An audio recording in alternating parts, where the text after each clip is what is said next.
Oh, boy. Now we get down to the show for the dough. Time for our second catch the cash. No, catch the race, then catch the cash question of the night. Segment 4 is the final shootout. How many laps is it? You must know the answer by now. And I'm sorry, Jimmy Johnson, you're not allowed to enter and you're not allowed to help.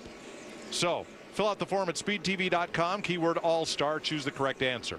Or text the correct answer, number 1, 2, 3, or 4, to speed3 773333 on your mobile phone. If you answer both of your questions right tonight, you could win the grand prize, $25,000 of cold hard cash. We'll pay the taxes. You got till 2 a.m.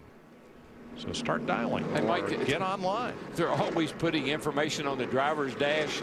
Maybe next year they need to put that many segments on the format. Jimmy Johnson's dash. But you know what, Darrell? With 10 laps to go, the man you drove for when you won this race in 1985, old Junior Johnson, here's where he'd tell you, Darrell, you want to win $1 million or you want to win 200,000? Didn't leave you many options, did it? And the other thing he'd say is, boy, don't you lay down on me.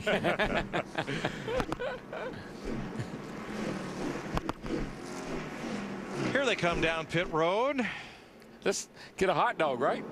Oh, hot dog segment's over. Oh, that's over with. Here we go, Dick Berggren. Well, Matt Kenseth wants more than a hot dog. He wants a pair of new bump stops on the front of the car, which, of course, they can't change under this pit stop. The car's bump stops appear to have worn out, according to the driver. And he said what's happening is as he goes into the corner, this splitter is dragging along the racetrack. It is causing him to not be able to use the throttle and not be able to have the kind of speed that he would like. It's really not something they can fix, Steve. Oh, 18 missed his pit stalls. Let's go back to Steve. Thank you, Mike. Just a moment ago, Jeff Gordon told Steve Letarte, I cannot be loose when I get on the gas when this last segment starts. Steve Letarte said 10-4, we got a plan. And it just, you know, on the bump stops on Matt Kenseth, what that is when the car travels, it's just some stops on the shock absorbers that lets it keep from traveling too much. It sounds like because that splitter's starting to hit there, that splitter right there, that now he can tell that basically the bump stops, they've given up a little bit. Now, when this break is over, the cars will leave pit road in the same order in which they entered. You do not lose any positions pitting under this caution. Matt? And the 18, Mike, you mentioned he missed his pit stall. The reason being almost a collision between himself and the 48 of Jimmy Johnson. Jimmy was on the inside. That's why Kyle just stopped and the crew backed him up. Right now, Steve Addington and Kyle are going to talk about exactly their game plan for this final 10 laps. But his biggest complaint at that point, the car was just way too tight that last run. But like Larry Mack documented, he had those old tires. That would have been bad to have crashed on pit road coming in there and you've got 10 minutes to work on your car. When it doesn't mean anything. That tells you how crazy pit road is. Yeah, we do. Outside towards the plate. Okay. Dick Berggren? With Dale Earnhardt Jr. How's the car? What do they got to do to get you up front? Well, it's tight. They need to make it turn a little bit better. I don't know, we're going to probably try to change some camber in the right front because it hooks in on the first 2 laps and then it pushes in the center, so maybe it's got too much camber. But, you know, I'd rather be sure that that's what we need to do. We're not really sure if that's what it's going to fix it, and that's the frustrating part. But the car was getting a little bit better, but not enough. We need to work on it and get it turning quite a bit better, but we've improved on it. Kind of nice to have a hot dog break when you're hot as you look to be. No, I'm ready to keep going, man. You know, I'm ready to run another 10, 50, whatever. Okay, good luck to you. Thanks.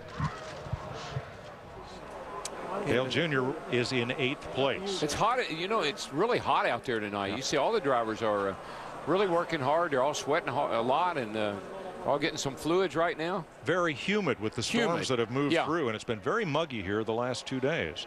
Now that camber that Dale Earnhardt Jr. is talking about, it's part of the front end setting, and it really coincides with how much the car is traveling.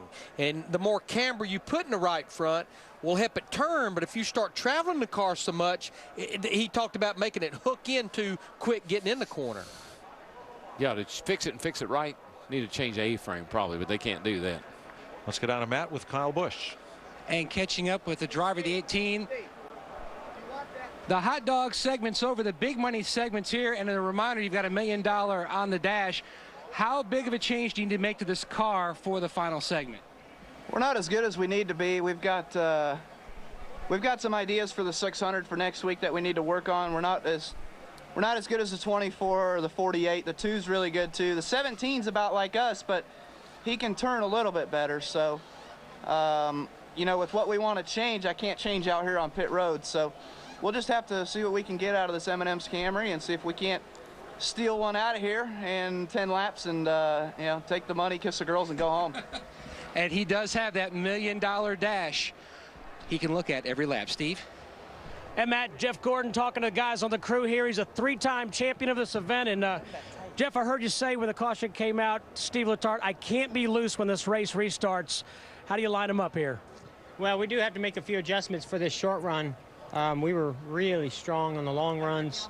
I mean, we got an awesome race car. We definitely have a DuPont Chevrolet that can win this race, and I'm really excited to be, you know, in it and be on the pole for this last segment. But it's going to be wild, man. You gotta be wide open for at least those first 2 or 3 laps, you know, or at least through one, and be able to really get after it early in order to, especially that 17 looks good early, 48's good early, a couple other cars, 18. So we're going to get after it. We'll see what happens. Good luck. Thank you. All 4 makes represented in the top 5. 19 cars on the lead lap, and the big question is, who will bank the $1 million?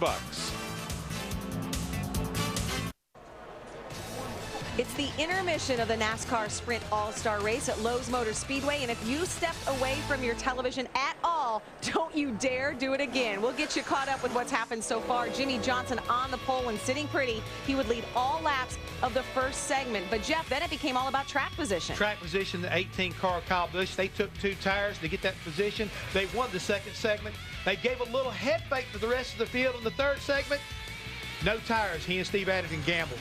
Okay, and now we have some contact. This is segment 3. That's Sam Hornish, who won the showdown. Greg Biffle hard into the wall. Biffle and Burton out of the race. And segment 3 belonged to Jeff Gordon. Jeff Gordon, the winner of segment number 3. That means he won $125,000. And more importantly, he is on the pole.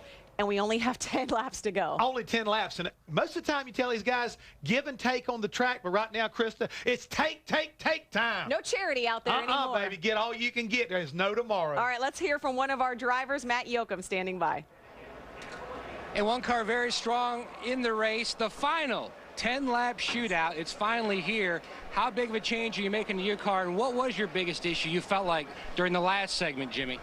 You know, you just get tight so fast. That was our issue. If I can get in that first, get a couple guys here at the beginning, I think we got a shot at it. But track position is really more important than anything. To see guys that can stay out on 2 tires and hang on that long really shows the importance of track position. I did all I could after that stop to get up to the front. I got in the wall a little bit, but got a bunch of spots. And, you know, I'm going to go for it when that brag drops, and we'll see what we can get. All right. Good luck, Jimmy. Jimmie Johnson was pretty calm when he was in with us on our pre-race. I bet he's probably shaking a little bit now. 10 laps to go. Well, you can see both all these owners right here. You take a look, Cat in the Hat, Jack Roush. They know that the final adjustments have been made in this 10-minute break to get these cars right. But the key thing, again, Jimmie Johnson talks about track position. Jeff Gordon is definitely in the catbird seat. If he can get a good start right here, he might be able to hang on and wind up walking away with $1 million. Yeah, Jimmie Johnson, a 2-time All-Star winner. Jeff Gordon, a 3-time All-Star winner, trying to make history, becoming the only 4-time winner. The dash for cash, 10 laps is all that's left. Don't move, because we are about to get fired up.